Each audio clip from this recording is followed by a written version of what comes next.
Aujourd'hui on se retrouve pour un nouveau tutoriel pour changer de curseur. Alors un curseur, qu'est-ce que c'est? Eh bien c'est tout simplement le petit truc que je suis en train d'agiter en ce moment même.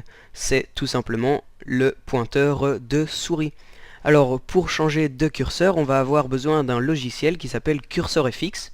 CursorFX nous permettra de changer de pointeur. Il nous mettra à disposition une petite quinzaine de pointeurs différents. Et dans ce tutoriel, je vais également vous apprendre à télécharger des curseurs supplémentaires. Donc vous aurez un très large choix. Hello tout le monde! Vous trouverez sûrement votre bonheur. Alors on va tout de suite commencer par aller sur internet. On va sur Google et on tape Cursor FX. On prend le premier lien, donc télécharger Cursor FX. Je mettrai le lien de cette page dans la description bien sûr. Et on appuie sur le bouton télécharger. Alors ensuite on enregistre le téléchargement sur le bureau, c'est plus facile. Enregistrer. Et le téléchargement démarre, ça va très vite. Regardez, on est déjà à 90%. Voilà, c'est terminé. Alors maintenant on a un petit icône sur le bureau, donc c'est l'icône qui va permettre d'installer Cursor FX, donc on fait double clic dessus. Ensuite on attend quelques secondes, ça va très très vite. Voilà, voilà. Alors, ici on appuie sur Next, ici on coche la case, ensuite on appuie sur Next.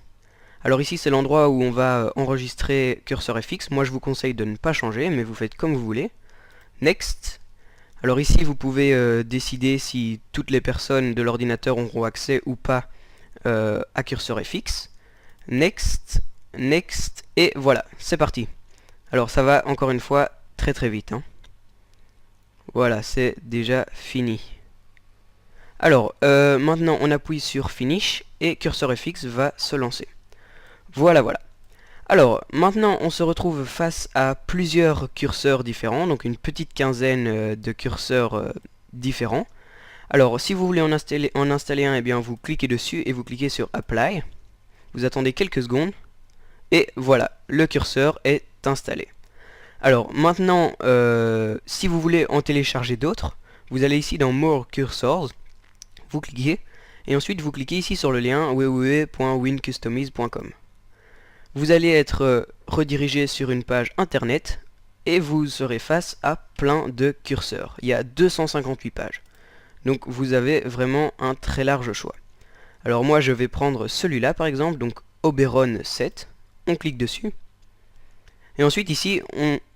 Ah ben non, celui-là il est payant donc ça ne marche pas. Je vais essayer un autre. Lequel est-ce que je vais prendre? Voilà, je vais prendre celui-là, donc Cipher FX. On clique dessus. Et voilà, ici il n'est pas payant, donc on clique sur Download. Alors ensuite on enregistre le fichier sur le bureau, hein, comme auparavant, c'est plus facile. Enregistrer.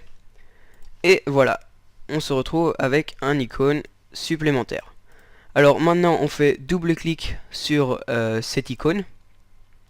Et là, le curseur va se changer tout seul. Et voilà, c'est fait. Vous voyez que le curseur s'est changé automatiquement. Alors ces deux icônes, on n'en a plus besoin, on peut les supprimer, hein. Ils ne servent plus à rien. Voilà, oui. Alors maintenant si vous voulez de nouveau changer de curseur, vous retournez sur la page.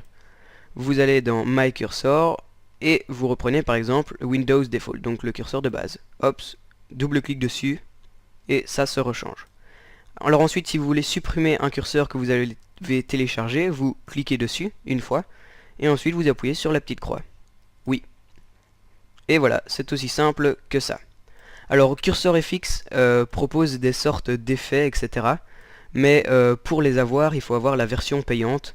Mais franchement, c'est pas indispensable. Donc si vous voulez retrouver Cursor FX, comme il n'y a pas d'icône, vous allez dans le menu démarrer et vous tapez Cursor, voilà, Cursor FX, vous aurez le programme juste ici.